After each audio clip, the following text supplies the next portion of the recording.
Hello YouTube, my name is Neil and we're studying for the MCATs today. We're in the Behavioral Sciences Review, Chapter 8, Social Processes, Attitudes, and Behavior. The renowned Italian painter and sculptor Michelangelo Buonarroti stated that a sculptor simply releases and uncovers the ideal figures that are hidden within stone. This idea has led psychologists and sociologists to describe what is known as the Michelangelo phenomenon. The concept of self is made up of both the intrapersonal self, the ideas an individual has regarding his or her own abilities, traits, and beliefs, and the interpersonal self, the manner in which others influence creation of the ideal self. Analogous to what Michelangelo believed, the ideal self can thus be sculpted with help from others. In this chapter, you will learn about the social processes and interactions that develop this self. The behavior and attitudes of individuals are highly influenced by the people with whom they interact, the society in which they live, and the culture in which they are immersed. Humans, being naturally social creatures, learn how to behave and react based on their relationships and experiences. The following pages will give us an in-depth look at the patterns in which behavior is affected by the presence of others, group processes, culture, and socialization, as well as how attitudes are formed and how they impact behavior.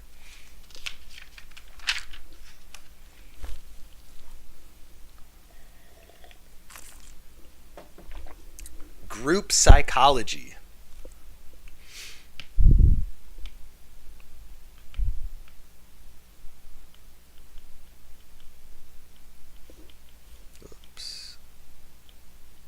Psychology. Understanding social processes and interaction has long been a goal of sociologists, notably Max Weber, who was one of the first sociologists to study this interaction. Weber attempted to understand and describe social action, which he defined as actions and behaviors that individuals are conscious of and performing because others are around. The idea is that humans will behave in different ways based on their social environment and how their behavior will affect those around them. If individuals predict a negative reaction from those around them, they will often modify their behavior. Social action. Max Weber.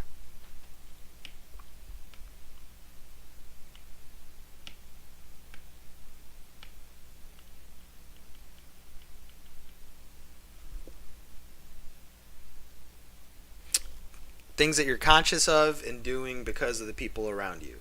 Social action should be contrasted with social interaction. Social action considers just the individual that is surrounded by others. When examining social interaction, we will look at the behavior and actions of two or more individuals who take one another into account.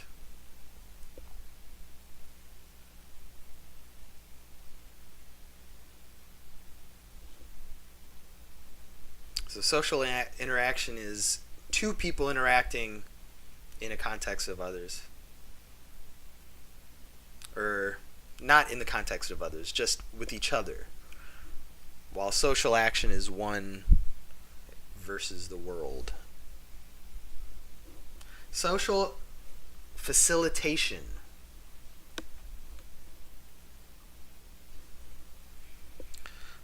Social facilitation. It has been observed that people tend to perform better on simple tasks when in the presence of others. This tendency is known as social facilitation, and it supports the idea that people naturally exhibit a performance response when they know they are being watched. Although being in the presence of others does not necessarily constitute an evaluation, the theory suggests that performance sparks a perceived evaluation in the individual performing. According to the Yerkes-Dodson law of social facilitation, being in the presence of others will significantly raise arousal, which enhances the ability to perform tasks one is already good at, or simple tasks. and hinders the performance of less familiar tasks or complex tasks. For example, an expert pianist may perform better in concert than when alone in practice sessions. However, someone with very limited knowledge of music would perform worse in a social setting than when alone. This is demonstrated in figure 8.1. Social facilitation.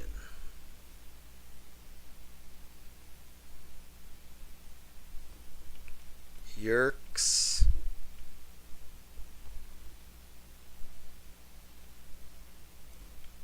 Dodson. Law of social facilitation.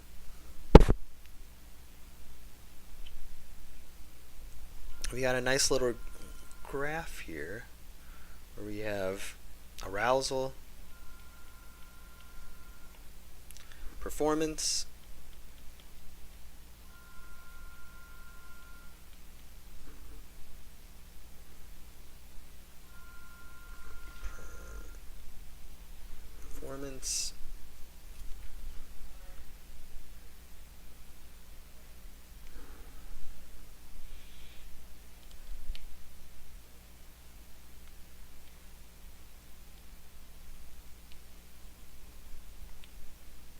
we have a complex task and an easy task.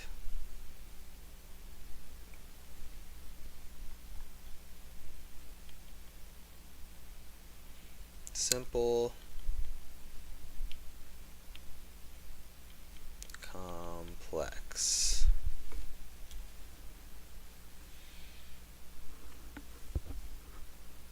Note the difference between figure 5.2 and figure 8.1, whereas figure 5.2 focuses solely on new or less familiar tasks. Figure 8.1 also includes simple tasks which are not adversely affected by heightened arousal. Social facilitation reflects the idea that performance is not solely influenced by individual ability, but also by social environment and awareness of that environment. De-Individuation.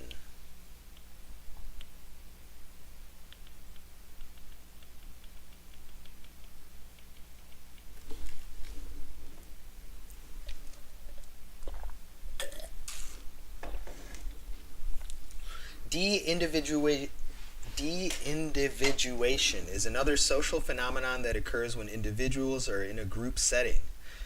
Individual behavior can be dramatically different in social environments. This is thought to be due to the presence of a large group that provides anonymity and causes a lot of individual identity, a loss of individual identity.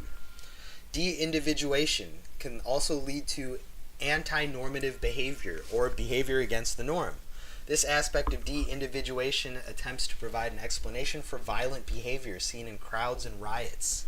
In group settings, the individual loses his sense of individuality and becomes an anonymous part of a group. With anonymity, he is more likely to act in a manner that is inconsistent with his normal self. This is further enhanced when the group is in uniform or masked, disguising the individual within the group and increasing anonymity as shown in figure 8.2. Anti-normative behavior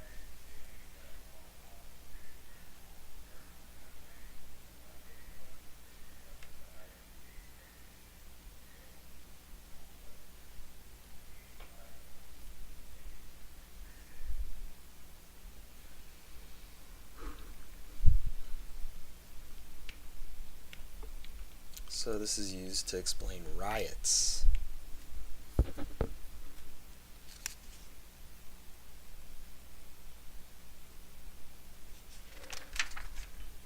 Bystander effect.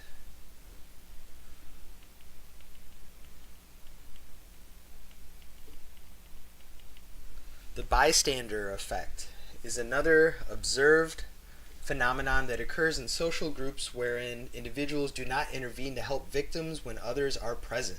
It has been shown that the likelihood and timeliness of response is inversely related to the number of bystanders.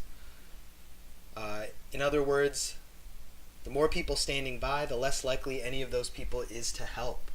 There are several factors at play in the bystander effect. First, when in groups, people are less likely to notice danger or anything out of the ordinary. This is thought to be due in part to social etiquette, in that it can be considered rude to watch others in their surroundings. Additionally, when groups, humans take cues from others. If other people are not responding to a situation, an individual is less likely to perceive the situation as a threat or emergency. The degree of emergency or the danger of the victim playing a role in response. The degree of emergency or the danger to the victim plays a role in response. In low danger scenarios, bystanders are less likely to provide aid. In high danger scenarios, bystanders are more likely to intervene. Another factor in the degree of responsibility felt by the bystander, this is determined by the competency of the bystander, his or her relationship to the victim, and whether he or she considers the victim to be deserving of aid. Finally, cohesiveness of the group has been shown to influence the responsiveness of the bystanders. In groups made up of strangers, the likelihood of response and speed of response is much slower than a group of well-acquainted individuals.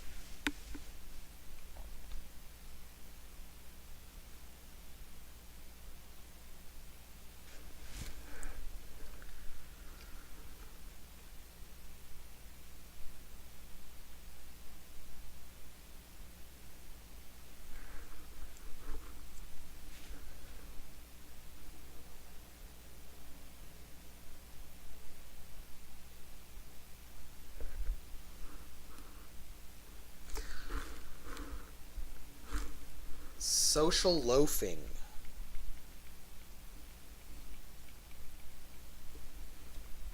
Social loafing refers to the tendency of individuals to put in less effort when in a group setting than individually.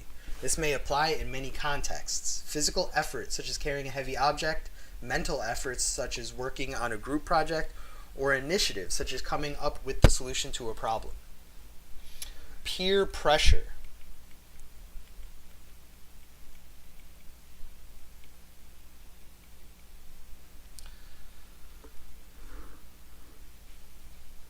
Bystander effect, less likely to help in a crowd, less effort in a crowd,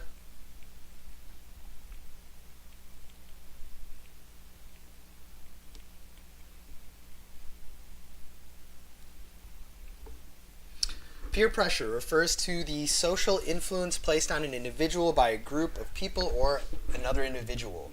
From a sociology perspective, peers are considered individuals who are equals within a social group. In adolescence, peers play an extremely important role in determining lifestyle, appearance, and social activities. While parents and other adults provide the foundation for development of beliefs and values, peers become very important as teenagers become independent from their parental figures. The pressure exerted by peers can cause changes in behavior, attitudes, or beliefs to conform to the norms of the group. Still, peer pressure exists at all ages. This pressure can come in many forms, including religious ideals, appearance, values, drug use, and sexual behavior. It can be positive or negative. Certain types of peer pressure can benefit the individual experiencing the influence. In children, social acceptance is associated with being most like the social norm of the group, regardless of positive or negative connotations.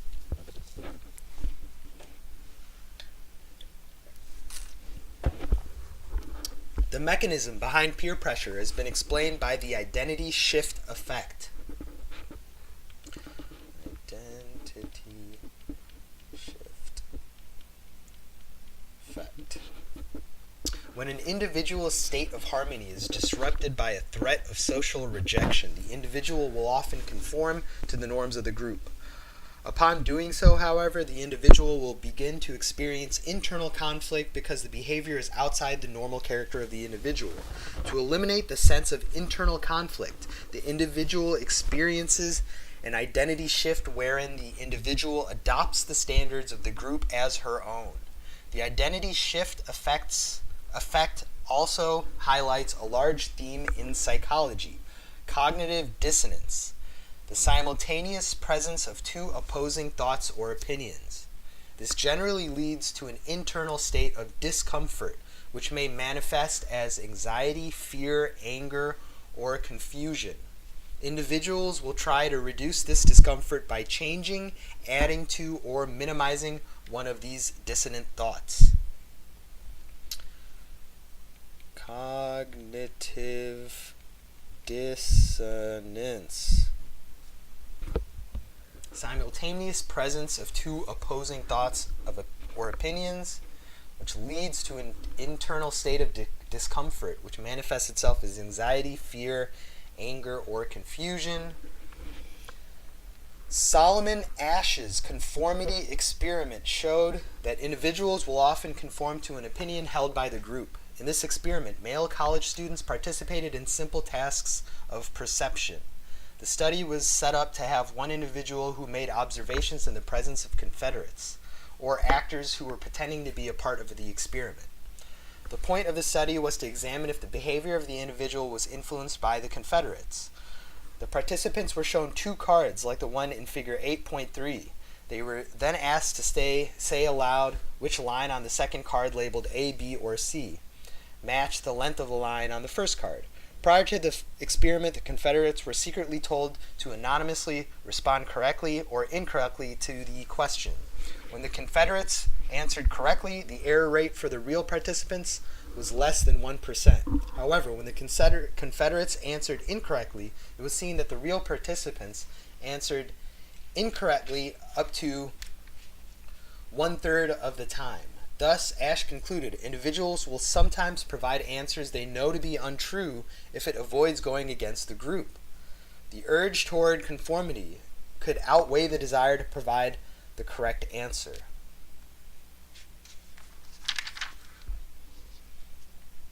Solomon Asch.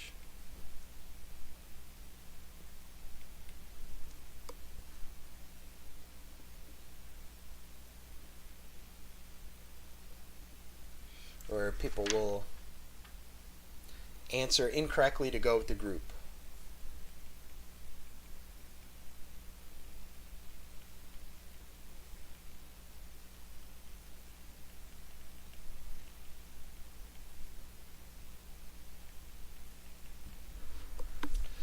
Group processes. In contrast to social action, social interaction explores the ways in which two or more individuals can both shape each other's behavior. This includes group processes and establishment of culture.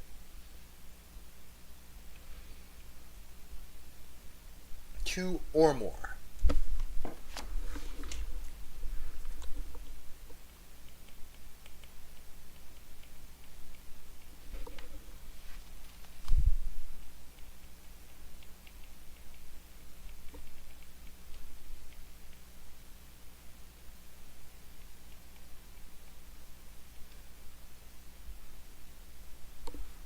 Social action, one versus the crowd.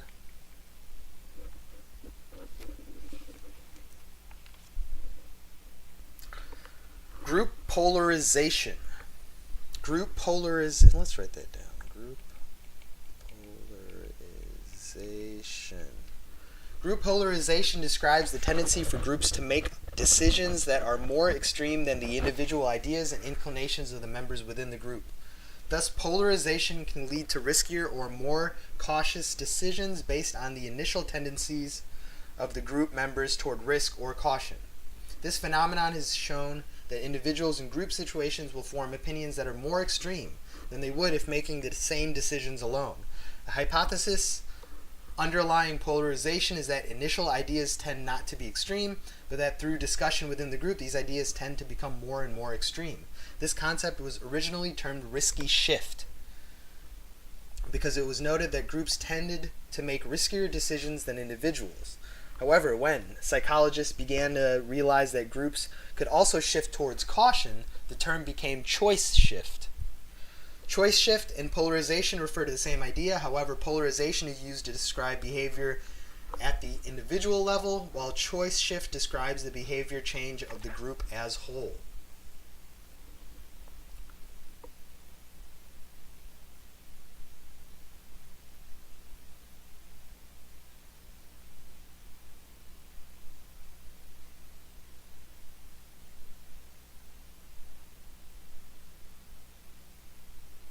Polarization versus choice shift, not just in the direction of riskiness, but also in the direction of caution.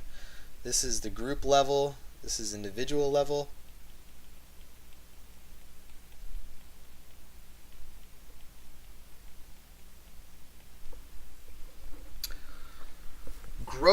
Group polarization explains many real-life scenarios, including policymaking, violence, and terrorism. For example, members of the same political party may espouse the same ideals and opinions in the group setting, but may waver slightly on issues when alone. This kind of polarization is also seen in jury deliberation. In the case of punitive damages, monetary penalties for a certain behavior, jurors that initially favor a high punishment may deliberate and decide upon an even higher punishment after discussion. As social media has exploded in recent decades, research has shown that the group does not necessarily need to be together physically in order for a polarization to occur. Simply reading others' ideas on social media sites can result in more extreme ideas from individuals. Groupthink. Groupthink refers to a social phenomenon in which desire for harmony or conformity results in a group of people coming to an incorrect or poor decision. In an attempt to eliminate or minimize conflict among the group members, consensus decisions are reached without alternative ideas being assessed. In these cases, the desire to agree with the group causes a loss of independent critical thinking. The group also begins to isolate and ignore external viewpoints, seeing their own ideas as correct without question. Groupthink can have a large impact on group decision-making and is influenced by a variety of factors, including group cohesiveness, group structure, leadership, and situational context. Irving Yannis conducted the first research on the theory in the 1970s. Yannis studied the effect of extreme stress on group cohesiveness and its resulting effect on groupthink. Yannis further investigated the decision-making of groups that had led to disastrous American foreign policy decisions, including the Bay of Pigs invasion. Yannis specifically examined 8 factors that are indicative of groupthink. Illusion of invulnerability, the creation of optimism and encouragement of risk-taking. Collective rationalization, ignoring warnings against the ideas of the group. Illusion of morality, the belief that the group's decisions are morally correct. Excessive stereotyping, the construction of stereotypes against outside opinions. Pressure for conformity, the pressure put on anyone in the group who expresses opinions against the group, viewing the opposition as disloyal. Self-censorship, the withholding of opposing views. Illusion of anonymity, the false sense of agreement within the group. Unanimity, illusion of unanimity. Mind guards, the appointment of members to the role of protecting against opposing views. Let's write these down. Illusion of invulnerability.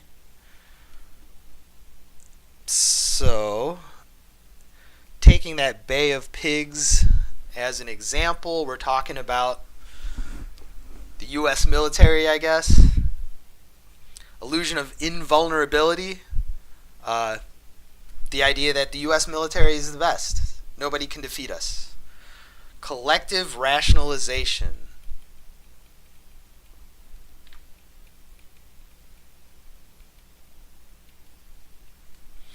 Ignoring warnings against the ideas of the group. All right. Illusion of morality.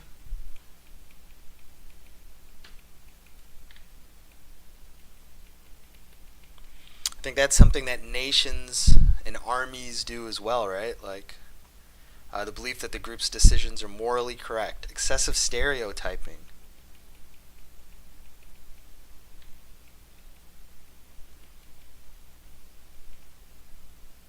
Construction of stereotypes against outside opinions. Pressure for conformity.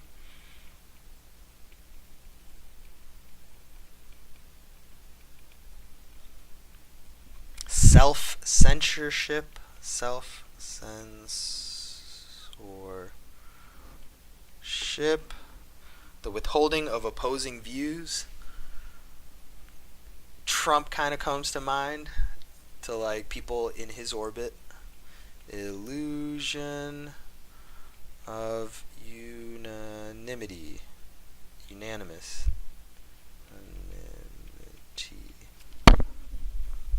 False sense of agreement within the group. Mind guards. Mind guards. The appointment of members to the role of protecting against opposing view. Many of these factors, including illusion of morality, excessive stereotyping, pressure for conformity, and mind guards, can be seen in Figure 8.4, a poster from the United States during the McCarthy era, which argues against public health measures, water fluoridation, and polio vaccines, and equates anti-Semitism with lunacy for fear of communist influence.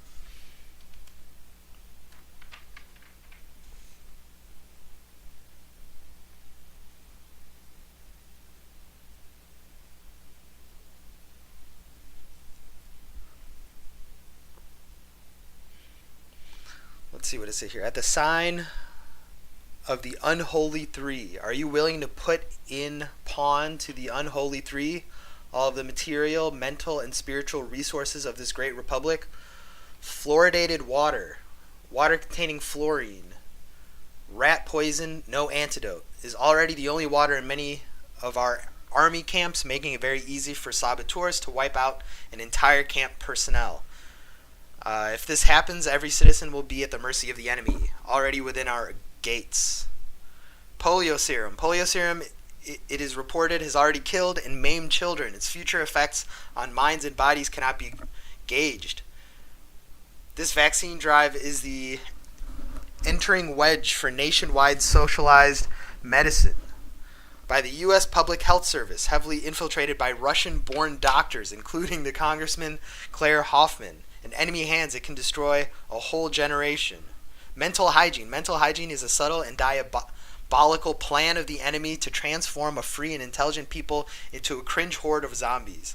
Rabbi Spitz, in the American Hebrew, March 1st, 1946, American Jews must come to grips with our contemporary anti-Semites. We must fill our insane asylums with anti-Semitic lunatics. Fight communistic world government by destroying the unholy three. It is later than you think.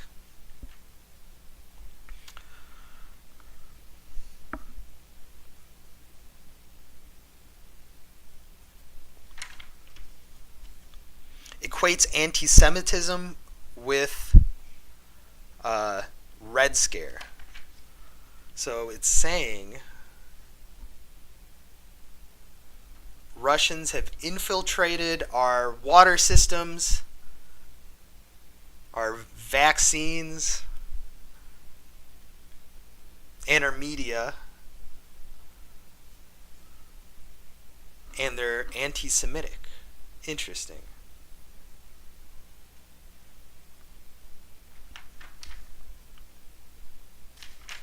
Similar patterns of thinking in which a group arrives at a common but often extreme consensus also underlie many cultural phenomena, including riots, fads, and mass hysteria. Anti-normative behavior in riots was described previously in the section on de-individuation. Still, like groupthink, a shared political or social Motivation may urge groups to engage in potentially violent and destructive behavior. A fad is a behavior that is transiently viewed as popular and desirable by a large community. Fads can include owning certain objects, such as pet rocks in the 1970s, Rubik's Cubes in the 80s, and Pogs in the 90s, or engaging in certain behaviors, including or using catchphrases, altering clothing in some way, or engaging in particular types of media such as viral videos. Finally, mass hysteria refers to a shared, intense concern about the threats to society. In mass hysteria, many features of groupthink, collective rationalization, illusion of morality, excessive stereotyping, and pressure for conformity in particular lead to a shared delusion that is augmented by distrust, rumors, propaganda, and fear-mongering. Perhaps the most notable historical case of mass hysteria was the Salem witch trials in colonial Massachusetts, which led to the execution of 20 individuals for fears of witchcraft. So fads seem not harmless, or like harmless, not harmful. Mass hysteria, not so harmless. Fads, mass hysteria. Mass hysteria, because what was the definition of just hysteria?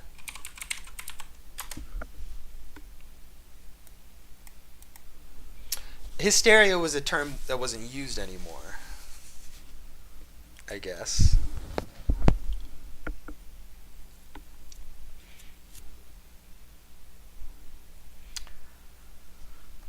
Culture.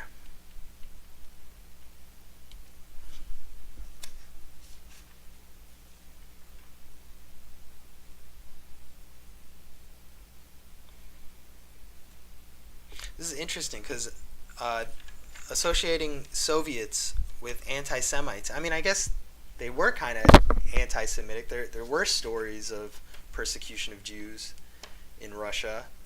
You think of like Germany, who were enemies to Russians, but then I guess everybody's anti-Semitic, right? Like America's got that problem too.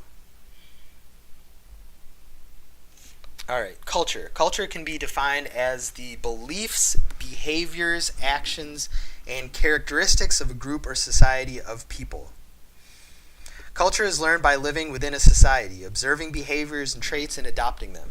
Culture is also passed down from generation to generation. While a cultured individual is often thought of as someone who has knowledge of the arts and expensive taste, sociology considers all people to be cultured by living within a society and participating in its culture. Culture is universal throughout humanity. While many animals exhibit purely instinctual behavior, humans show variable behaviors based on the cultures in which they reside.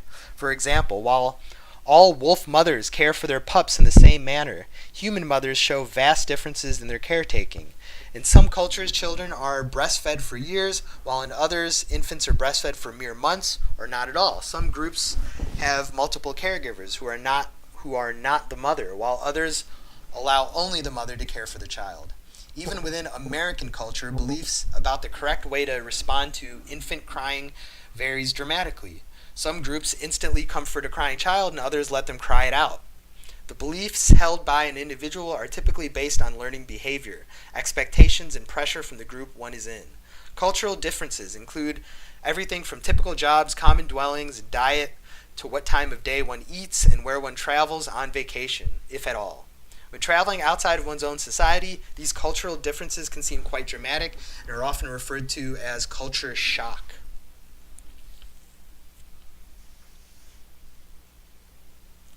Culture, beliefs, behaviors, actions, characteristics of a group.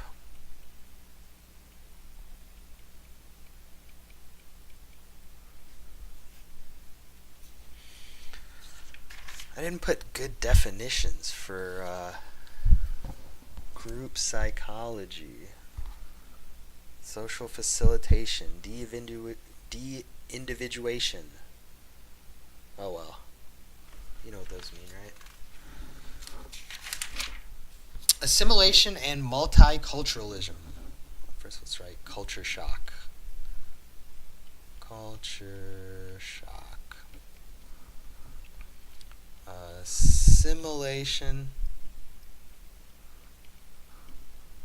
and multiculturalism. Cultural assimilation is the process by which an individual's or group's behavior and culture begin to resemble that of another group. This can also mean that groups with different cultures begin to merge into one. Assimilation integrates new aspects of a society and culture with old ones, transforming the culture itself. While one society melds into another, it is typically not an even blend. One group will generally have more power and influence than the other, resulting in more traits of that culture being displayed after transformation. In terms of immigrant assimilation, there are 4 primary factors that can be used to assess the completeness of assimilation: socioeconomic status, geographic distribution, language attainment, and intermarriage.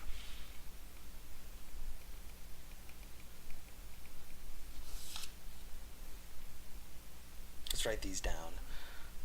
Socioeconomic status, geographic distribution, language attainment, and intermarriage. Assimilation can be slowed by the creation of ethnic enclaves, which are locations, usually neighborhoods, with a high concentration of one specific ethnicity, as shown in figure 8.5. These are most common in urban areas and are often have names like Chinatown or Little Italy.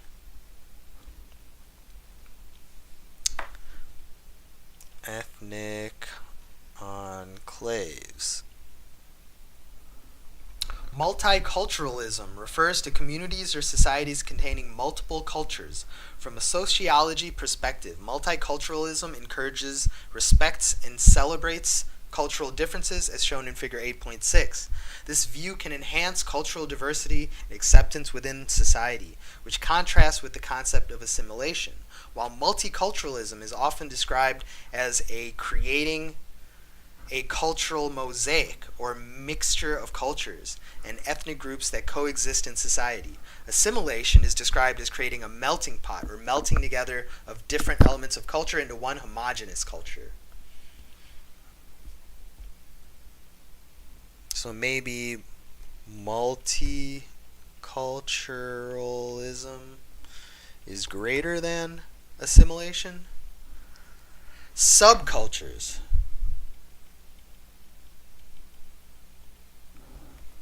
Refer to groups of people within a culture that distinguish themselves from the primary culture to which they belong. When studying subcultures, symbolic attachment to things such as clothing or music can differentiate the group from the majority. Subcultures can be formed based on race, gender, ethnicity, sexuality, and other differentiating factors from the whole of society. Subcultures can be perceived as negative when they subvert the majority culture's definition of normalcy. In the case of counterculture, the subculture group gravitates towards an identity that is at odds with the majority culture and deliberately opposes the prevailing social mores.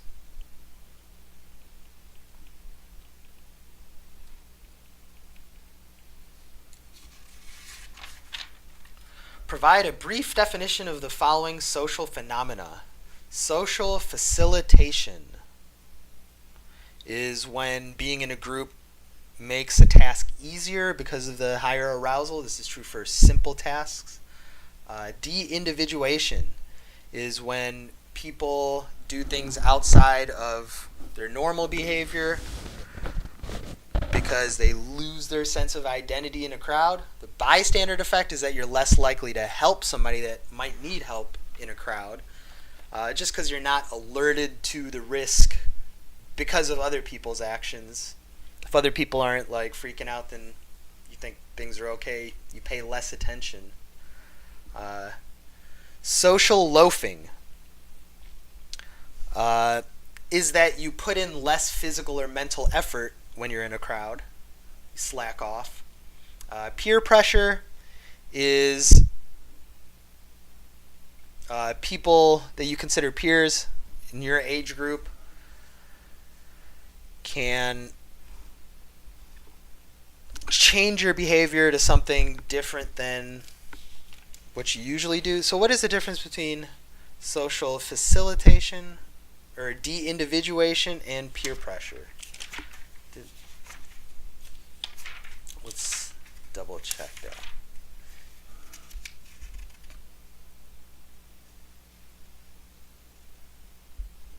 So de-individuation is people acting different. Peer pressure is social influence in general of other people. It could actually improve your behavior. It doesn't have to be negative.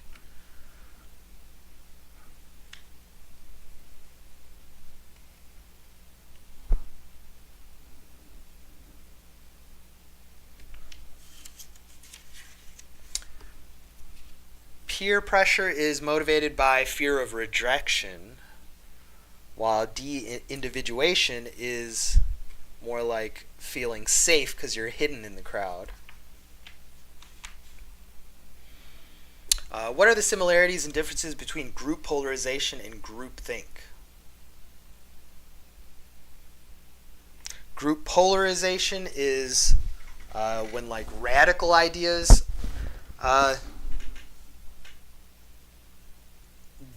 are formed in a crowd. Groupthink is kind of like less divergence of ideas. So like less radical ideas, kind of like everyone thinking the same. Groupthink resembles some kind of convergence, while group polarization kind of resembles a divergence of thought or ideas. What are the differences between assimilation and multiculturalism? Assimilation is compared to the melting pot, where people are melted into a homogeneous culture, whereas multiculturalism, I guess, values the diversity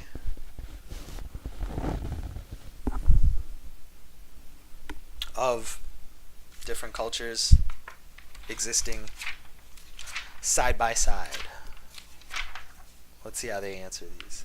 Social facilitation describes the tendency of people to perform at a different level based on the fact that others are around. De-individuation is the idea that people will lose a sense of self-awareness and can act dramatically different because of the influence of a group.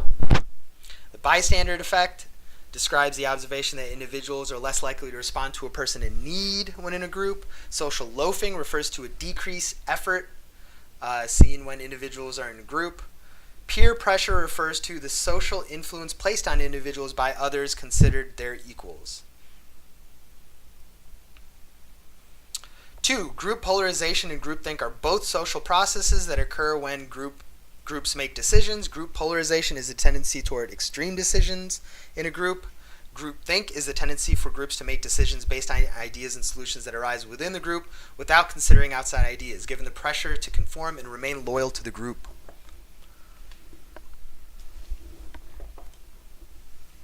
3. Societies that contain multiple cultures can exhibit multiculturalism or assimilation. Assimilation is the process by which multiple cultures begin to merge into one, typically with an unequal blending of ideas and beliefs. Multiculturalism refers to the idea that multiple cultures should be encouraged and respected without one culture becoming dominant over all.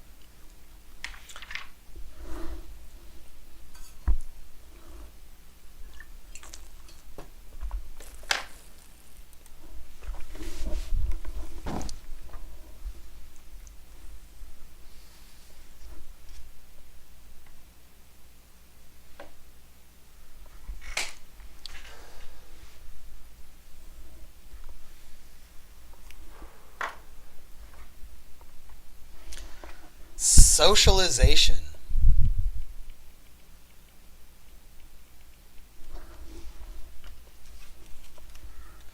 Socialization. More than any other animal, humans are use social experiences to learn acceptable behavior in the society in which they live. Sociologists and psychologists use the term socialization when discussing the process of developing, inheriting, and spreading norms, customs, and beliefs. Individuals gain the knowledge, skills, habits, and behaviors that are necessary for inclusion in society.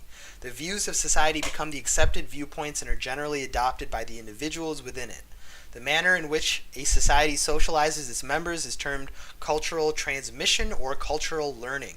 And the spread of norms, customs, and beliefs, especially new ones throughout the culture, is called cultural diffusion. Cultural transmission.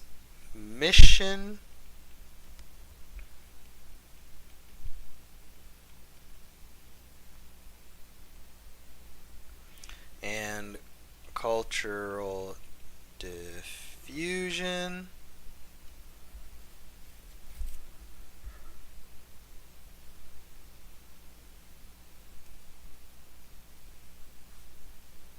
The manner in which society socializes its members is cultural learning, and the spread of norms, customs, and beliefs, especially new ones, through the culture is cultural diffusion.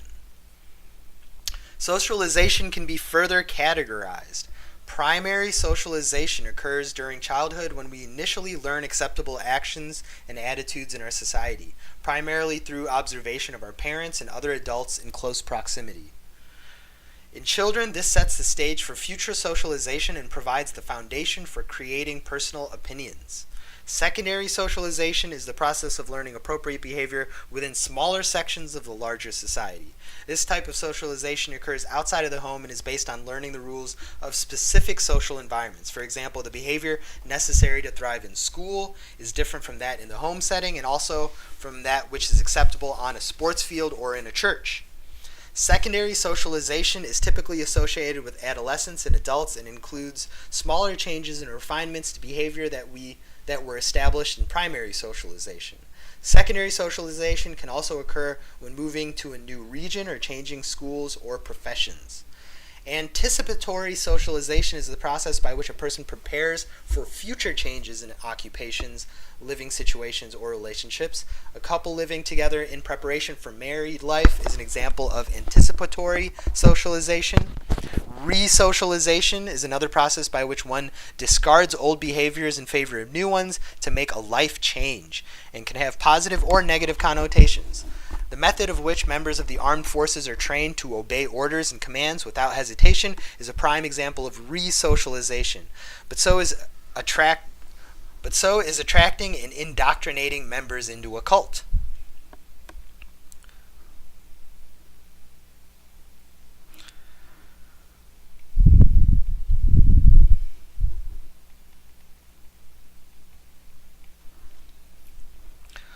Primary socialization versus secondary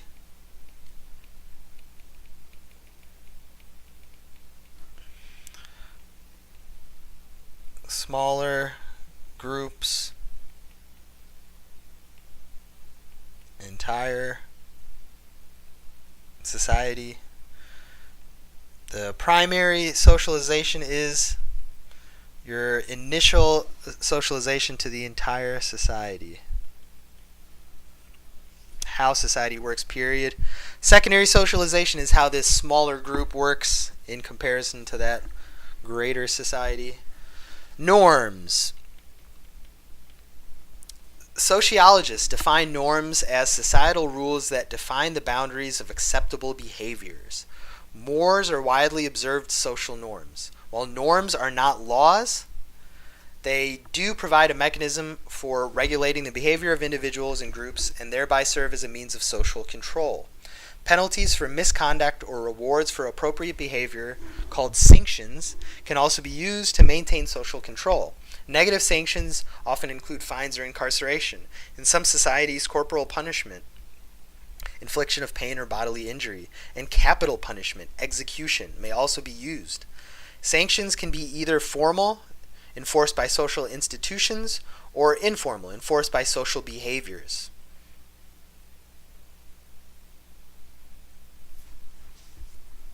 Norms, mores.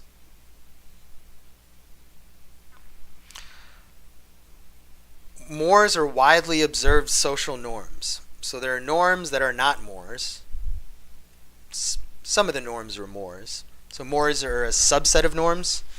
The most widely observed ones.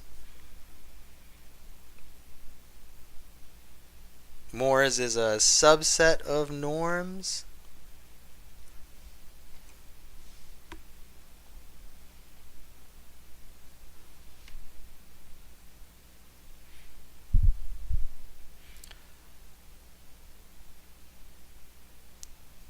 Social controls include sanctions, or norms are social control.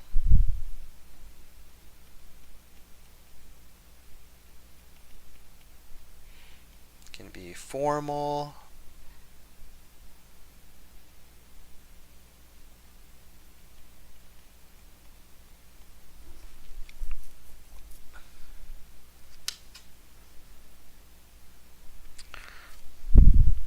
formal ones are enforced by institutions.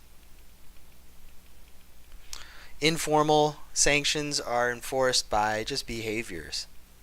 People will frown upon you. People won't want to hang out with you. Norms provide us with a sense of what is appropriate and what we should do and what is considered taboo, socially unacceptable, disgusting, or reprehensible. Norms exist for behavior, speech, dress, home life, and more, and can differ between groups within a society, and also between different cultures. For example, Americans tend to be extroverted and talkative even among strangers, while Japanese culture teaches that showing too much of oneself in a public setting is a sign of weakness. Thus, a very quiet person that does not make eye contact could seem odd in America, while they may fit perfectly in Japan. Folkways are norms that refer to behavior that is considered polite in particular social interactions, such as shaking hands after a sports match, seen in figure 8.7. So we have folkways, like shaking after a game.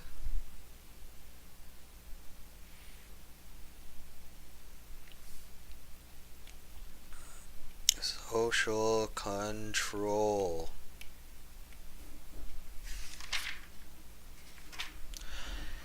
Agents of socialization. There are many agents of socialization. For children, the primary agents of socialization are parents or family members. For adolescents, this can expand to social circles, including friends, peers, and teachers.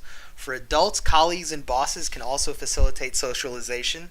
Aside from personal relationships, the environment can also aid socialization. For example, when entering college, teenagers experience a complete lifestyle change and are in nearly constant interaction with people of their own age. This creates a shift in acceptable behavior that can include late nights out with friends, all-night study sessions, and significant time away from family. When entering the workforce, another change in environment leads to socialization within the organization.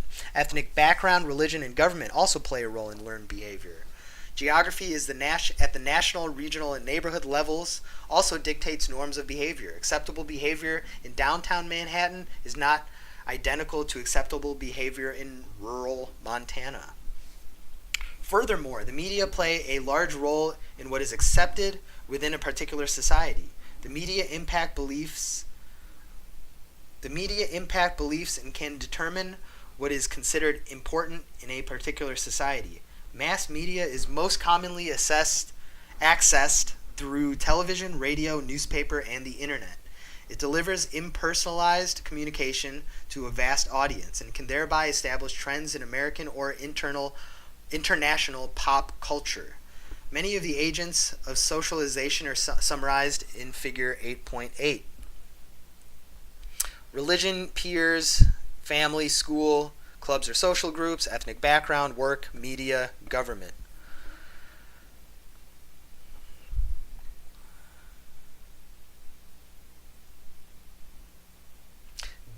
Deviance Deviance and stigma.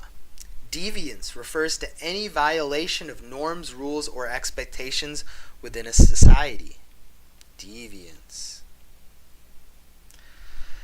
It is important to note that using the term deviant is often associated with strongly negative connotations. However, in the sociological context, it simply refers to any act that goes against societal norms. Deviance can vary in severity, from something as simple as jaywalking to something as serious as committing murder. Deviance also includes any act that meets with disapproval from the larger society, such as promiscuous sexual behavior. Social stigma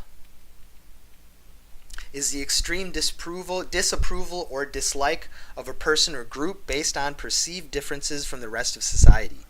These deviations from the norm can include differences in beliefs, abilities, behaviors, and appearance. Certain medical conditions, such as HIV, achondroplasia, dwarfism, and obesity, can also be stigmatized.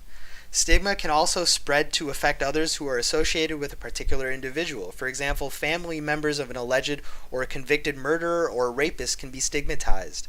Stigma also evolves over time. Whereas divorce was stigmatized in the early 20th century, it no longer has such strong negative connotations.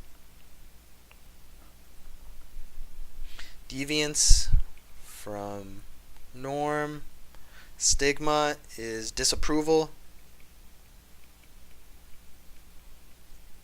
of deviance. Folkways, handshake. All right. Deviance, stigmatization, and reputation are strongly linked with the labeling theory.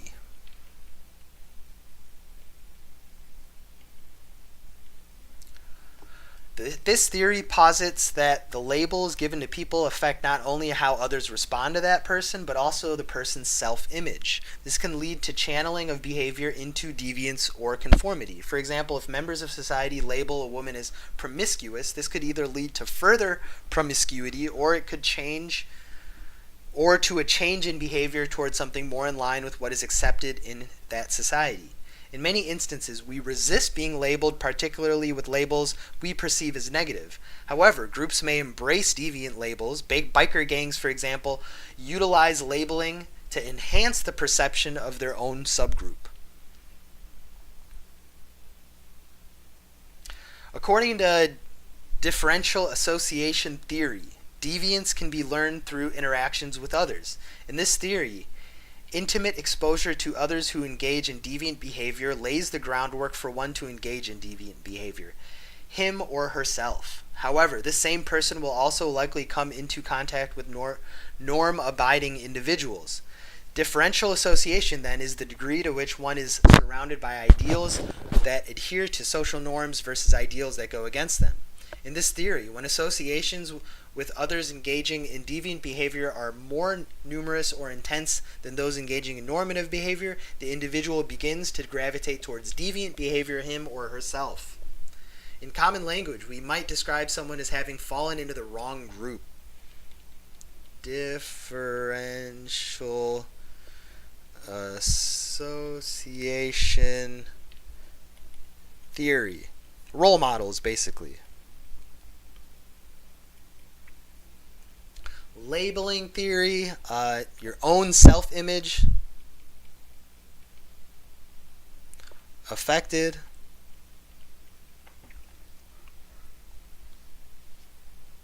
by others' labeling.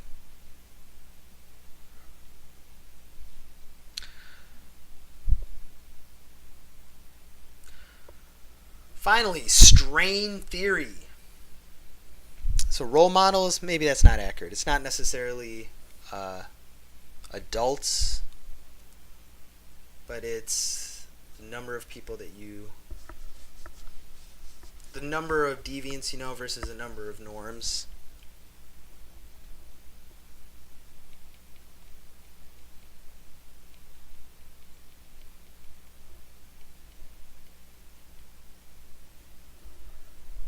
Normies.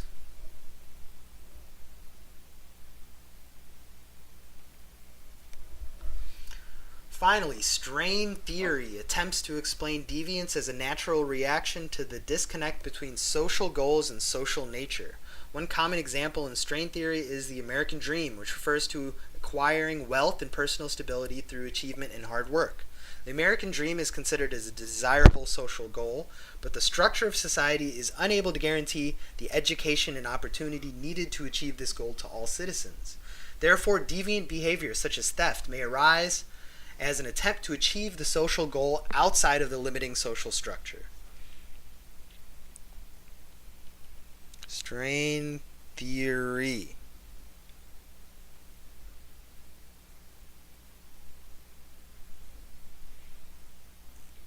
explains deviance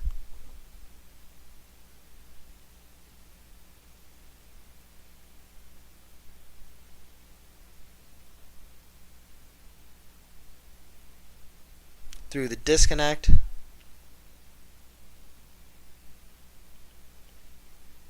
through the fact that social goals and social structure are not equivalent. Social goals don't equal social structure. We're not there yet. We don't have that perfect society yet. While deviance is often associated with negative behavior such as crime, functional theorists argue that it is necessary for social order. These theorists argue that deviance provides a clear perception of social norms and acceptable boundaries, encourages unity within society, can even promote social change.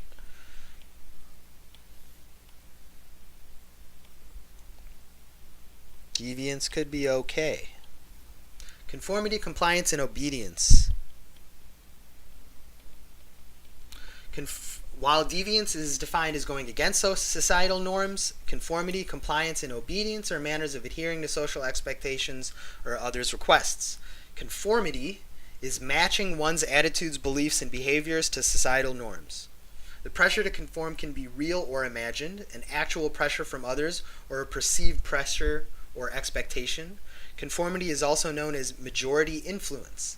The Ash experiments described earlier showed the strength of social influence on normative conformity, the desire to fit into a group because of fear of rejection. Majority influence, normative conformity.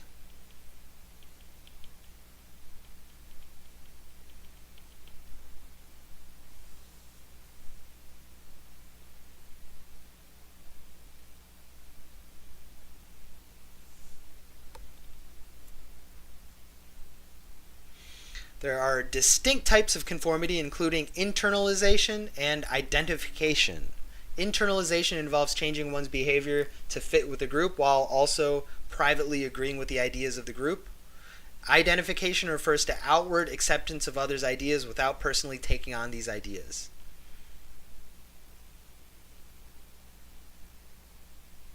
So internalization, you actually believe it. Identification, you may not.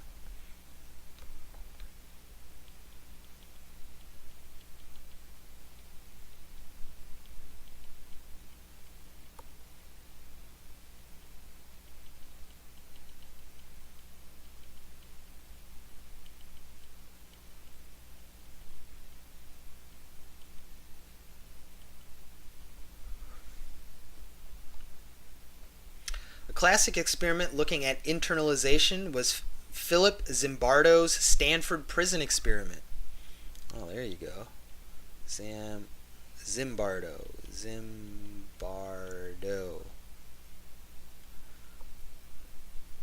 Stanford experiment.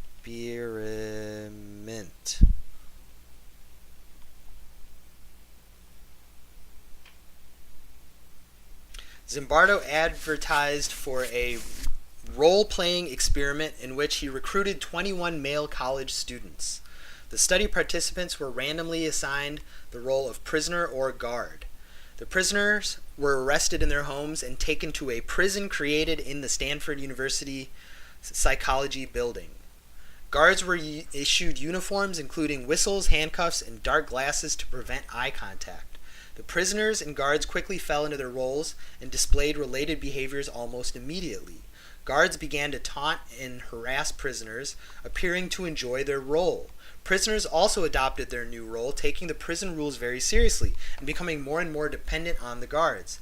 As the guards became more aggressive, the prisoners became more submissive, although they also attempted to mount a revolt. The study had to be ended after 6 days because the guards had begun to physically abuse the prisoners so severely that ethical concerns were raised. After the study ended, Zimbardo interviewed each participant. The guards and prisoners, who had internalized their roles, were both shocked by their behavior during the experiment.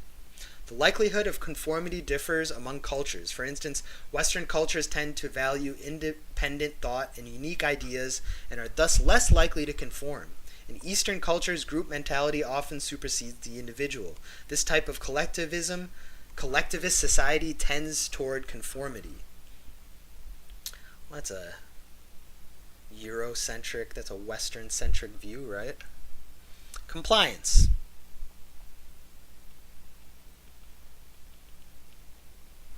Compliance is a change in behavior based on a direct request. The person or group that asks the individual to make the change typically has no actual power or authority to command the individual, yet will ask him to change his behavior. There are several notable techniques used to gain compliance of others, particularly within the marketing arena. The first technique is known as the foot in the door technique, in which a small request is made, and after gaining compliance, a larger request is made. An example of this scenario would be a fellow classmate asking to borrow your notes because he had to miss class. You agree and offer to share the notes at the next class session. Later in the day, you see the student again, and he asks you if you'd be willing to make copies of your notes because he does not have access to a copier. Many people will still agree at this point, as the first request opened the door to continued compliance.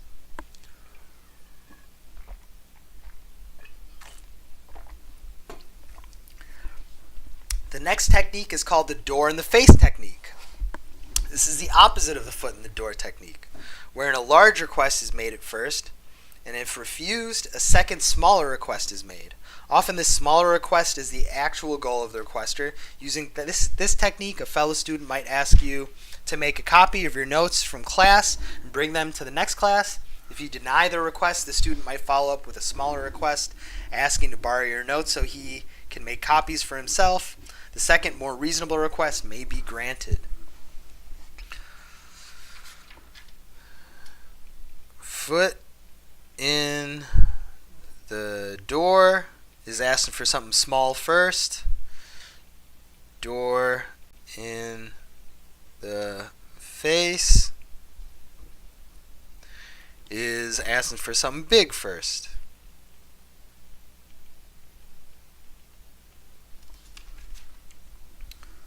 Another common method of achieving compliance is the lowball technique. In this technique, the requester will get an initial commitment from an individual and then raise the cost of the commitment. It is important to note that the cost need not only include money, but can also include effort and time. An example of this technique is a scenario in which you are asked by your boss to head a committee with a time commitment of 5 hours per month of meetings. You agree to head the committee, but discover afterwards that the commitment also includes written reports for each meeting and a quarterly presentation. Yet another technique used to gain compliance is the "that's not all" technique. In this method, an individual is made an offer, but before making a decision is told the deal is even better than she expected. This method is frequently seen in infomercials. For the low price of $19.99, you will receive 2 bottles of salon-grade shampoo, but if you call in the next 30 minutes, you'll receive not only those 2 bottles, but also a bottle of conditioner. Before you can answer, they throw in something extra. Low ball is like minimizing like an estimate.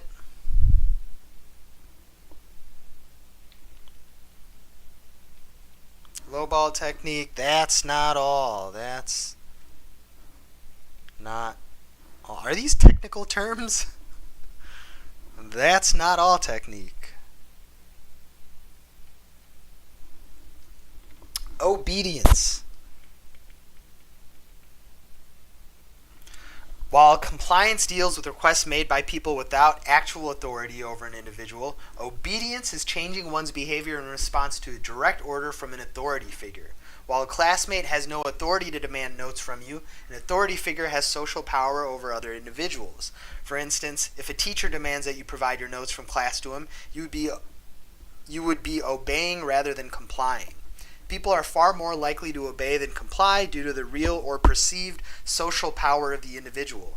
The most notable obedience experiment was conducted by Stanley Milgram. In this classic study, Milgram claimed to be recruiting participants for a study to test the effects of punishment on learning behavior. Participants were told they would be randomly assigned to be the teacher or learner. However, the learner was actually a paid actor, a Confederate. The teachers were told that they would be controlling an electrical panel that would administer shocks to the learners if they made mistakes. Prior to giving the first shock, the teachers were given a sample 45-volt shock to make them aware of what they would be doing to the learners. The teacher were then told that they would need to increase the voltage by 15 volts each time an incorrect response was given. The learners who received no actual shock were provided with scripts telling them to show pain, asked to stop the experiment, scream, and even feign passing out. As the learners acted more and more uncomfortable, the teachers became less willing to increase the shock voltage. However, by using increasingly demanding language, from please continue to you have no other choice, you must go on, researchers were able to get 65% of the participants to administer shocks to the maximum of 450 volts, even if they showed discomfort in doing so. Milgram and other researchers were surprised at the level of obedience the participants showed during the experiment. This type of experiment has been repeated many times and has consistently shown that more than 60% of people will obey even if they do not wish to continue.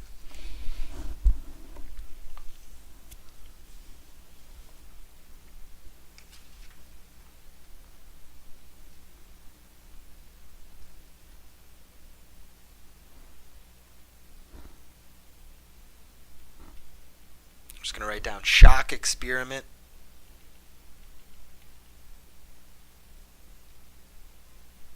It's a pretty harrowing account. I don't think we'll forget that.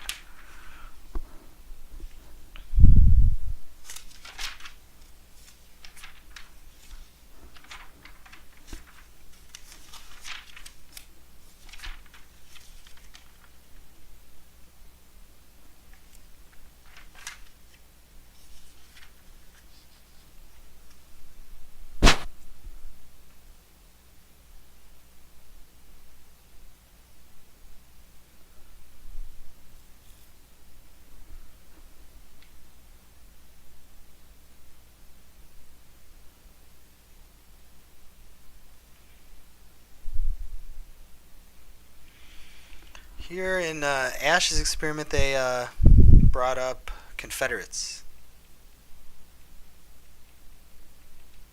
People that are in on the experiment. Actors. Alright.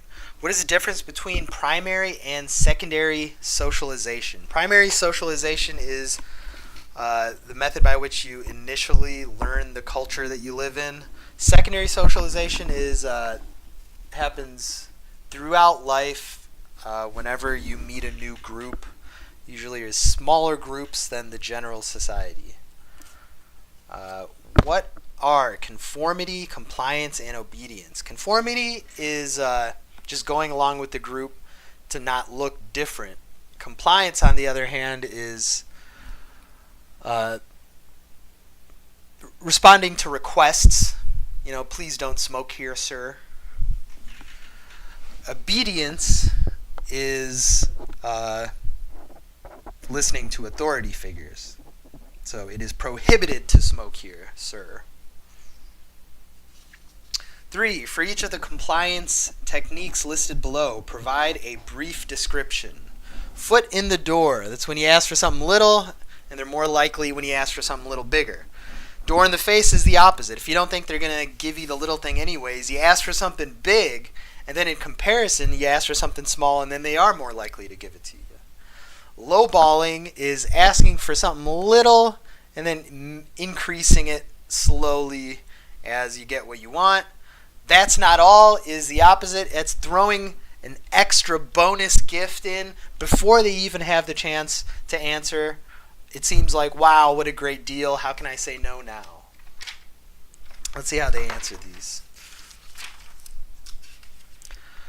1. Primary socialization refers to the initial learning of acceptable behaviors and societal norms during childhood, which is facilitated mostly by parents and other trusted adults. Secondary socialization refers to learning the norms of specific subgroups or situations during adolescence and adulthood.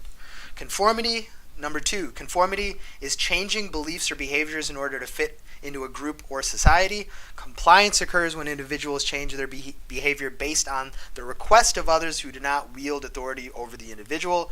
Obedience is a change in behavior because of a request from an authority figure. 3. The foot in the door technique refers to asking for favors that increase in size with each subsequent request. The door in the face technique refers to making a large request and then, if refused, making a smaller request. The lowball technique refers to gaining compliance without revealing the full cost, money, effort, or time of the favor. The that's not all technique refers to increasing the reward for a request before an individual has a chance to make a decision. Great.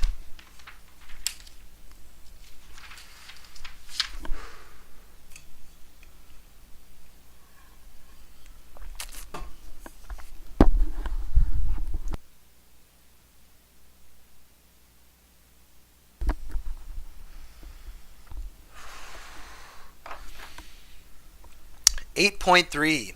Attitudes and behaviors.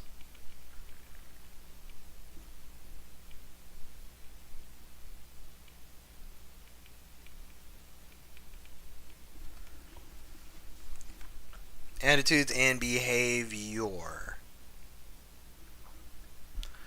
Social cognition focuses on the ways in which people think about others and how these ideas impact behavior. Our attitudes, the ways in which we perceive others, impact the ways we behave toward them.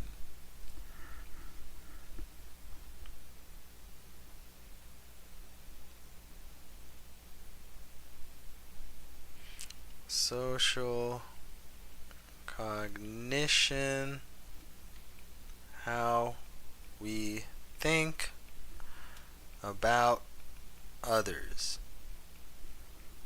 Components of attitudes. An attitude is the expression of positive or negative feelings toward a person, place, thing, or scenario.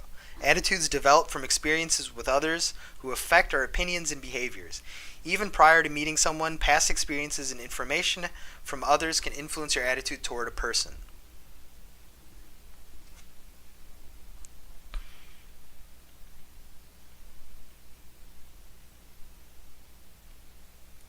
Positive or negative feelings toward a person.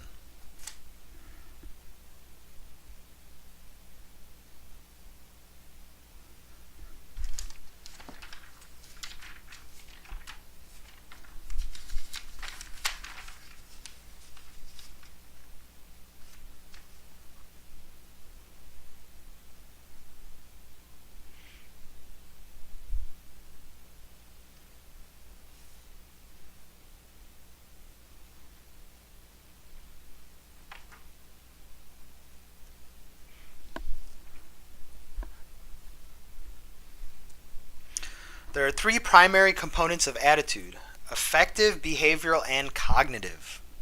The affective component of attitude refers to the way a person feels towards something and is the emotional component of attitude. Snakes scare me and I love my family are both affective expressions of attitude. The behavioral component of attitude is the way a person acts with respect to something. For example, avoiding snakes and spending time with one's family would reflect the behavioral component of the attitudes described earlier. Finally, the cognitive component of attitude is the way an individual thinks about something, which is usually the justification for the other two components. In the snake example above, knowing that snakes can be dangerous and sometimes poisonous provides a reason to be afraid of snakes and to avoid them. So there's the affective, emotion, behavioral,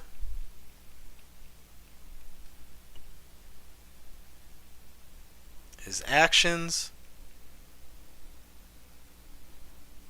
and cognitive, thoughts. Theories of attitudes. The functional attitudes theory states that attitudes serve 4 functions: knowledge, ego expression, adaptation, and ego defense. Functional attitudes theory. Knowledge,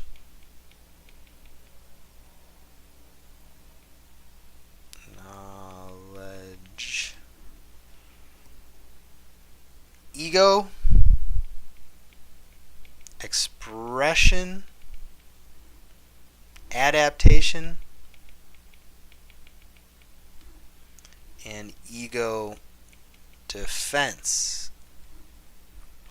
The knowledge function is important in that it provides consistency and stability. Attitudes help provide organization to thoughts and experiences, and knowing the attitudes of others helps to predict their behavior. For example, one would predict that an individual who cares about political action would vote in an upcoming election. Attitudes can also be ego expressive, allowing us to communicate and solidify our self-identity. For instance, if a person strongly identifies with a sports team, she may wear a hat that helps identify her as a fan of that team. Adaptive attitude is the idea that one will be accepted if socially acceptable attitudes are expressed. Lastly, attitudes are ego defensive if they protect our self-esteem or justify actions that we know are wrong. For example, a child who has difficulty doing math may develop a negative attitude toward the subject. Learning theory posits that attitudes are developed through different forms of learning. Learning theory. Direct contact with the object can influence attitudes. For example, children form a positive attitude towards sweets almost immediately after tasting them. Direct instruction from others can also influence attitudes. For instance, a child who is taught by her parents not to use curse words can form a negative attitude towards curse words and indirectly a negative attitude toward those who use curse words. Our attitudes can also be influenced by others' attitudes. For example, a teenager may begin to have a positive attitude towards smoking if his friends all smoke. Finally, attitudes may be formed through classical conditioning, operant conditioning, or observational learning, all of which are discussed in Chapter 3. So, learning. The elaboration likelihood model.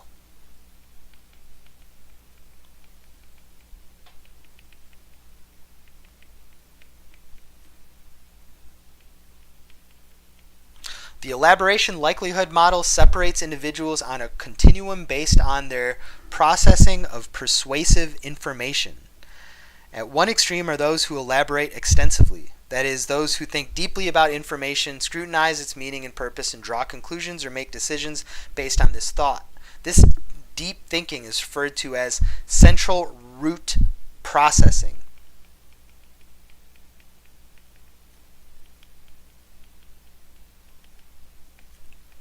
Deep thinking. At the other extreme are those who do not elaborate, focus on superficial details, the appearance of the person delivering the argument, catchphrases and slogans, and credibility. This is known as peripheral route processing. Peripheral route processing.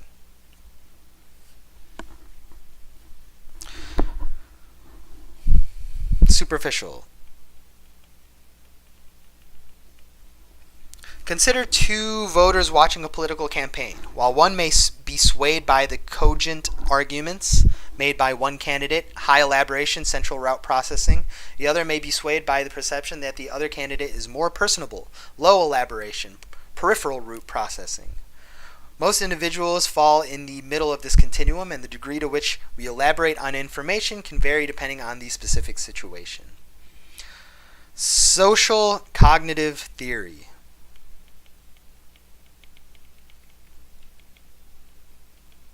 Social cognitive theory postulates that people learn how to behave and shape attitudes by observing the behaviors of others. According to this idea, behavior is not learned by trial and error, but develops through direct observation and replication of the actions of others, and in tandem with the influence of personal factors, such as thoughts about the behavior, and the environment in which we observe the behavior. These three factors, behavior, personal factors, and environment, are not independent concepts, but influence each other, as shown in Bandura's triadic reciprocal causation in figure 8.9.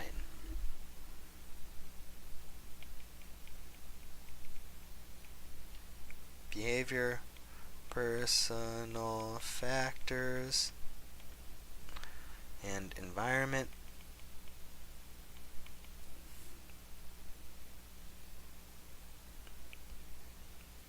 We observe others.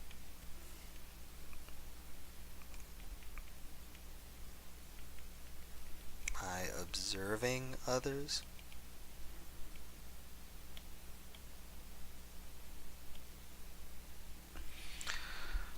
For example, the work ethic of employees in a company behavior is affected by how hard their colleagues work, their previous attitudes toward hard work, personal, and the systems and infrastructure of the company environment. Reciprocally, this behavior may create a change in the employee's attitudes towards work, personal, and the system within the company environment. So we have this bilateral or bijectional relationship with each of them. All right. What are the three components of attitude? Affective, behavioral, and cognitive. What are the four functional areas of the functional attitudes theory? Four functional areas: knowledge, ego expression, adaptation, and ego defense. What are the roots of processing used to explain the elaboration likelihood model, which is associated with high elaboration? The roots are central root processing and peripheral root processing. Central root processing is the high elaboration. What are the three interactive factors of Bandura's triadic reciprocal causation? Behavior, personal factors, and environment. Great. Let's see how they answered. 8.3, 1. The three components of attitude are affective, behavioral, and cognitive. Four functional areas are knowledge, ego expression, adaptation, and ego defense. The roots are central and peripheral, and central is the high elaboration model, or route rather. The three interactive factors of Bandura's triadic reciprocal causation are behavior, personal factors, and environment. And let's write down what they call this. Bandura's triadic reciprocal causation.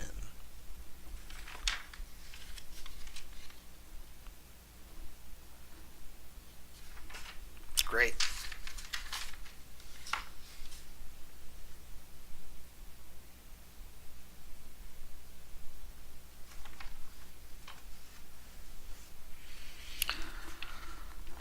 Practice questions after a quick bathroom break.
All right, discrete practice questions.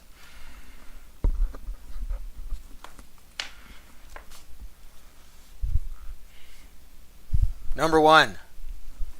The behavior of the individuals in the Stanford experiment is best explained by which of the following terms? Prison experiment.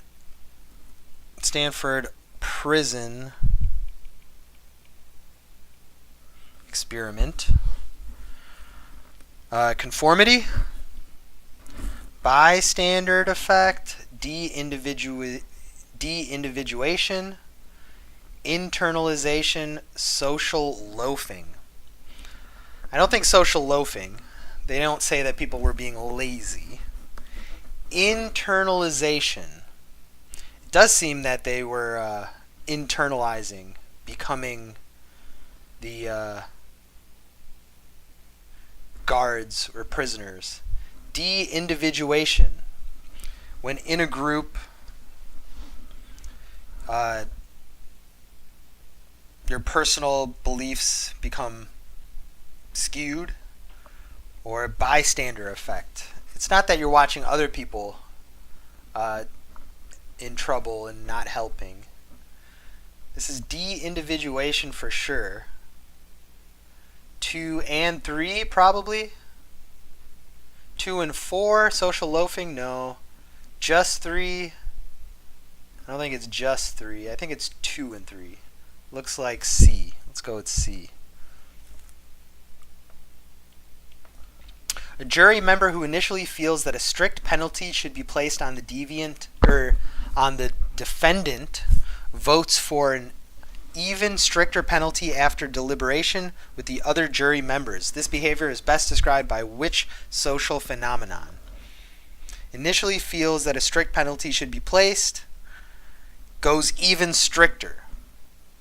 Social facilitation, group polarization, assimilation, or socialization? Probably group polarization.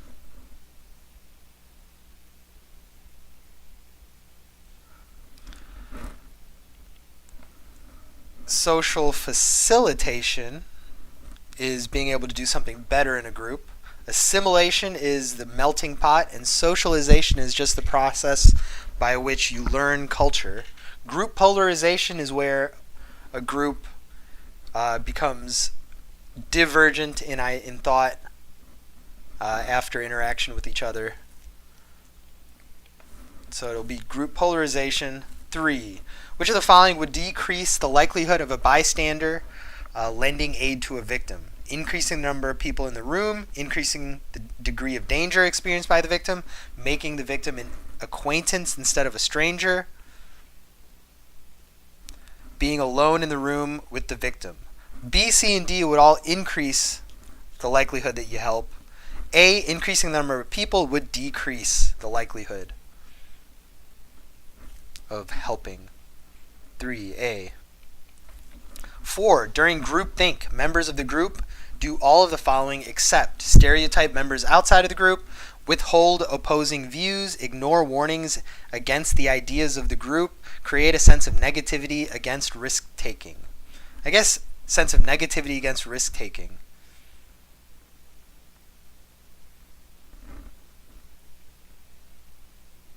Because the others they do. Let's find our group think. Stereotype, excessive stereotyping, withhold opposing views is self-censorship, ignore warnings,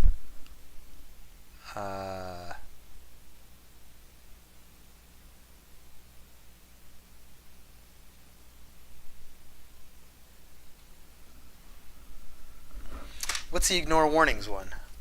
But create a sense of negativity towards risk-taking, I don't think that's in there. Groupthink. Ignore warnings. Collective rationalization. So, illusion of vulnerability is the risk-taking.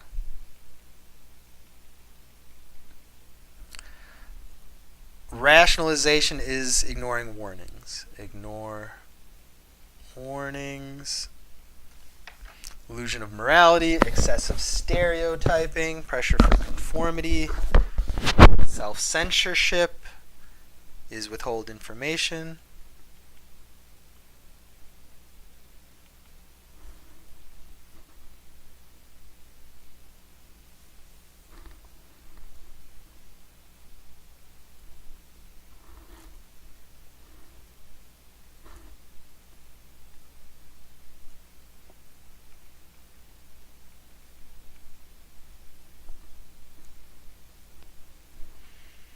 Alright.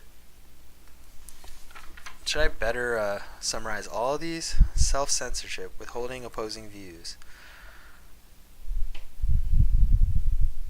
No, we don't need to do all that. That's good enough.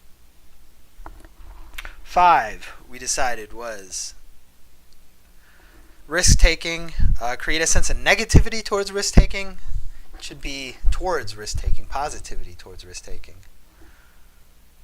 Whoops, that's 4. 5. Adult prison systems may attempt to change the behavior of inmates through all of the following mechanisms of socialization, except primary socialization, secondary socialization, anticipatory socialization, re-socialization. They'll do 4 or B, C, and D, but not A. Primary, that happens as a child. They're not really going to do that in jail. 6. Your neighbor asks you to check her mail while she is out of town and you agree. Later that day, she asks you to water her plants as well. What technique for compliance is she using in this scenario? That sounds like foot in the door, because she's asking you more. She didn't make you agree to the whole thing at once, which is the low ball. So foot in the door, she calls you again and asks a second thing. It's going to be C. 7. Which of the following statements represents the affective component of an attitude? I love action movies. I'm going to see a new action movie at the theater. Action movies are much better than comedies. Tomorrow I'm going to rent an action movie.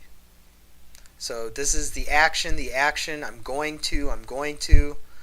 Those are the behavioral part. Action movies are better than comedy movies. That's like the cognitive part. I love action movies. Just the emotion, that is the affective part. 7A. 8. After sitting in a lecture, determining that a professor is a bad teacher based on his unprofessional attire, monotone speech is an example of which type of processing? Knowledge route processing, adaptive route processing, central route processing, or peripheral route? That's peripheral route. That's just the superficial. 9. In the Milgram shock experiment, many subjects were willing to give the maximal voltage shock because they were influenced by which psychological principle? Deviance, obedience, conformity, or compliance? I guess you go with obedience. I guess in that experiment, they were told that there was no other choice. They were kind of given a false sense of authority. 9B.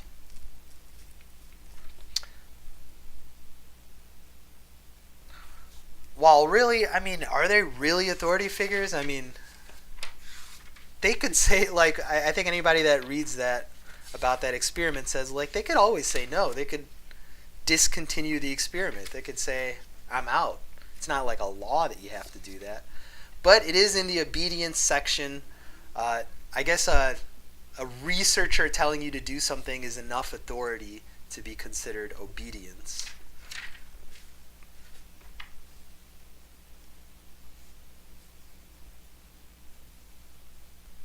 Nine, obedience. 10, each individual in a group of teenagers is asked to estimate the height of a tree. One individual estimates the height to be 25, but after discussing with the group is convinced that the height is likely closer to 40. What type of conformity is seen here? Normative, identification, internalization, or compliance? Normative or compliance?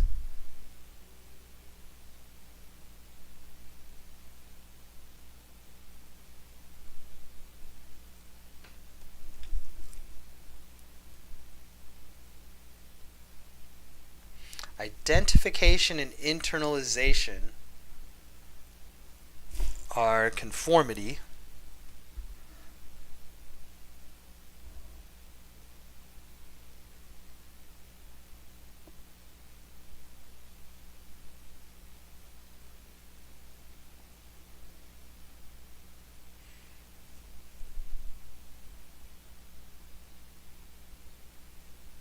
which type of conformity? And they say normative, identification, internalization, compliance. Normative, internalization, identification. Compliance isn't even one of the conformities, is it? It's as opposed to conformity, compliance. So we know it's not D. Internalization, you agree. Identification, you don't have to agree. Normative isn't that the one where you say something wrong to go along with the crowd?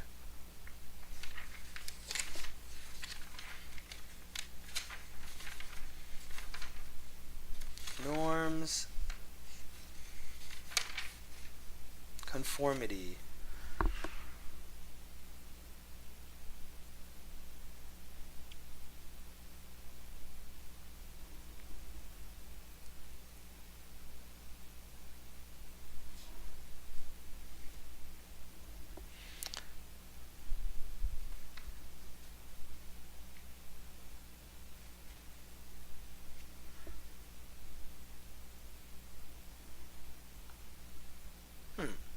What kind of which kind of conformity?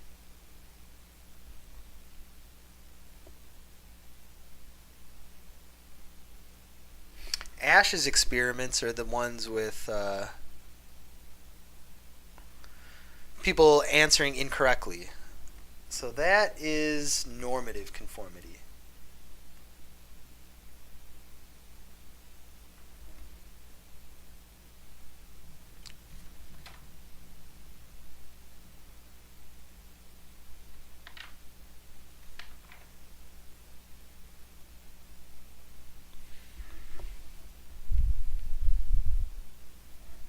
What is the difference between normative conformity and identification?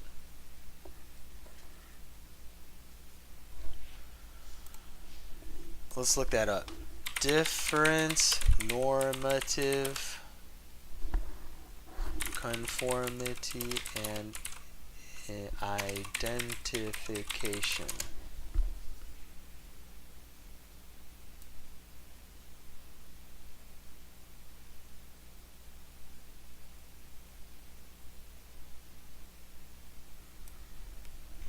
Identification, to simply conform to a social role. Normative is to fit in.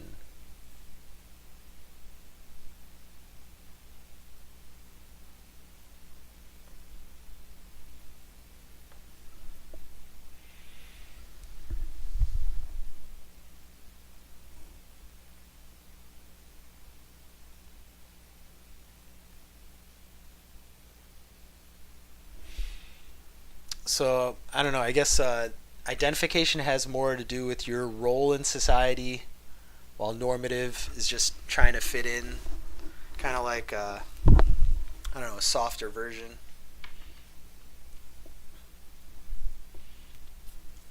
Maybe the answers will elucidate the difference between normative, why identification is wrong on this. Or maybe it is identification. We'll see in a minute. 11. Which of the following is not a component of the functional attitudes theory? Functional attitudes theory. Knowledge, ego expression, adaptation, ego defense. Knowledge, ego defense, ego expression, adaptation, not acceptance. 11. B is not right. 12. Swimming times for all members of a swim team are tracked over a 6-month period in team-only practices and at public meets. For 14 of the 16 members, top times were clocked at the meets. What social phenomenon does this evidence support? They're doing better under pressure. That's social facilitation. 12A. 13. A 18-year-old male is completing his final months of high school and begins to wake up early each day to run 5 miles in preparation for joining the army. What type of socialization is this young man experiencing? He is preparing ahead of time. It's anticipatory socialization. D.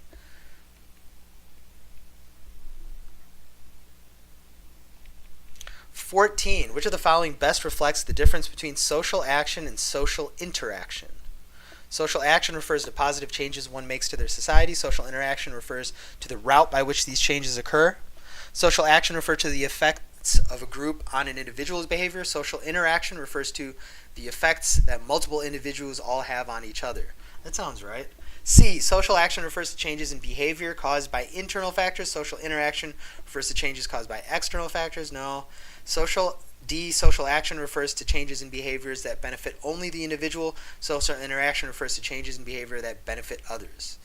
I don't know about the benefit, but having to do with individuals and multiple individuals is closest. 15. In the group setting, the mentality of if you aren't with us, you're against us is most representative of which factor of group think? Illusion of invulnerability, illusion of morality, pressure for conformity, or self-censorship. I guess that's pressure for conformity. If you're not with us, you're against us. Let's double check.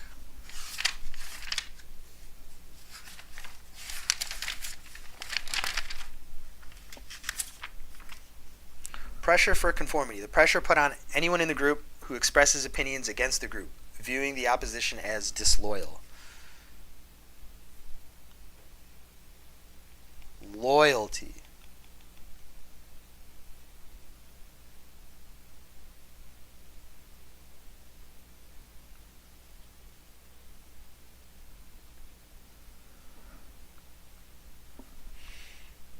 Deputies.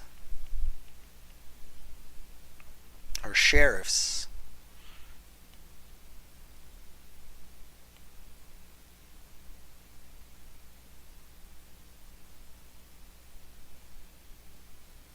I'm just going to take that out.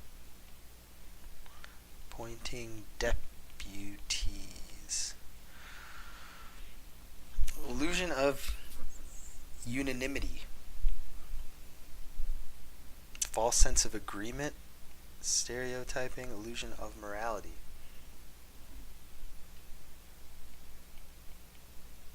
We're right.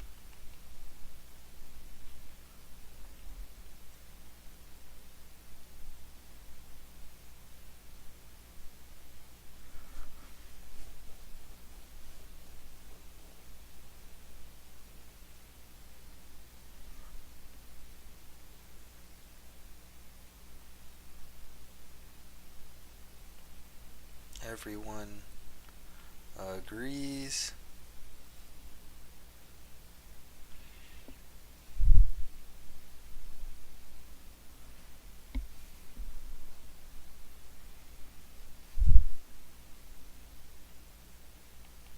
They're weird. Whatever. Alright. 15 was C. Pressure for conformity. Let's check the answers. 1 is going to be C. 2 is going to be B. 3 is A. 4 is D. 5 is A. 6 is C. 7 is A. 8 is D. 9 is B. 10 is C, not A.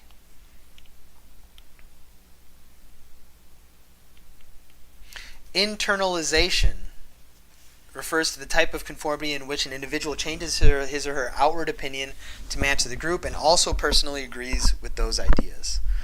So, in 10, from the reading of, but after discussing with the group, is convinced that the height is likely closer to 40 feet. They are convinced. It's not just changing your answer to not look weird. It's that they are themselves convinced. That's internalization. C. 11 is B, 12 is A, 13 is D, 14 is B, and 15 is C. There you have it. That is social processes, attitudes, and behavior. Next time, we'll get into Chapter 9, Social Interaction. Thanks for watching.